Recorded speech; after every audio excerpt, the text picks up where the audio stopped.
Bharatiya Janata party के एक नेता ने दिल्ली में पिछले सप्ताह राहुल गांधी जी को जान से मारने की धमकी एक तरीके से दिया था। जब उन्होंने कहा कि राहुल गांधी जी संभल जाओ, नहीं तो आपका भी वही हाल होगा जो आपकी दादी का हुआ है। हम सब लोग जानते हैं कि स्वर्गीय इंदिरा गांधी जी ने अपनी छाती पे 34 गोलियां खाई थी और शहीद हुई थी।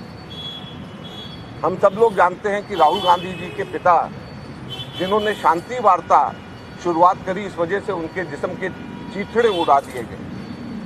आप उस व्यक्ति को, जिसके परिवार में, जिसके पिता ने, जिसकी दादी ने शहादत देश के लिए दी, आप उनके बारे में ऐसा कहते हो कि आप संभल जाओ, आप बोलो मत कुछ भी, नहीं तो आपका भी वही हाल होगा जो आपकी दादी का हुआ है। भारत के अंदर राजनीति इससे ज्यादा निचले स्तर पे नहीं गिर सकती। चलिए, एक व्यक्ति ने कह दिया, हो सकता है उसके अपने निजी विचार हो सकता है कि वो अपने आकाओं को खुश करना चाह रहा हो, लेकिन ना तो उसके आकाओं ने, ना भारतीय जनता पार्टी के नेताओं ने उसको चुप कराने की कोशिश करी, ना उसकी भर्त्सना करी। उसके 2-3 दिन के बाद में भारतीय जनता पार्टी के ही सहयोगी दल ने, उसके एक नेता ने, विधायक ने ये कह दिया कि राहुल गांधी जी की जो जुबान काट करके लाएगा उसको 11 लाख रुपए मिलेंगे। क्या ये राजनीति है?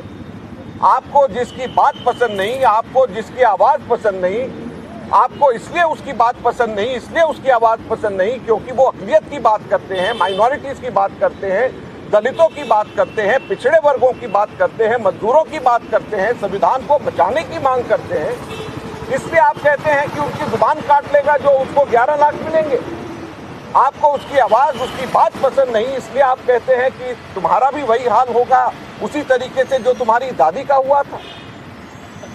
मैं एक चीज बता देना चाहता हूं भारतीय जनता पार्टी को, ये कांग्रेस पार्टी है और ये राहुल गांधी है।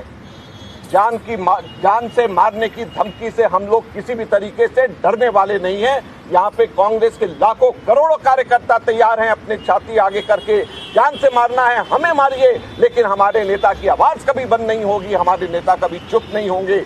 इसी प्रकार से हमारे नेता दलितों के, पिछड़े वर्गों के, अक़लियतों के और कुचले वर्गों के कॉन्स्टिट्यूशन को बचाने के लिए इन सब की आवाज हमारे नेता उठाते रहेंगे। ये आज हम कहना चाहते हैं और सरकार को भी ये कहना चाहते हैं कि वो संभल जाए, अपने लोगों को संभालें, अपने लोगों को बचाएं, उनको बताएं। और ये कोई एक जगह, 2 जगह नहीं है।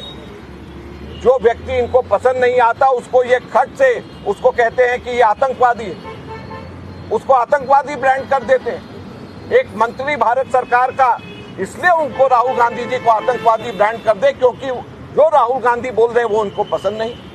तो ये कहाँ की राजनीति है? एक नेता कह दे कि इनको मार दिया जाए जान से, इनकी जुबान काट ली जाए क्योंकि उनकी बात उनको पसंद नहीं आ रही। तो इसलिए आज हम लोगों ने यहाँ पे पुलिस कंप्लेंट करी है कि इनके खिलाफ सख्त से सख्त कानूनी कार्रवाई करी जाए।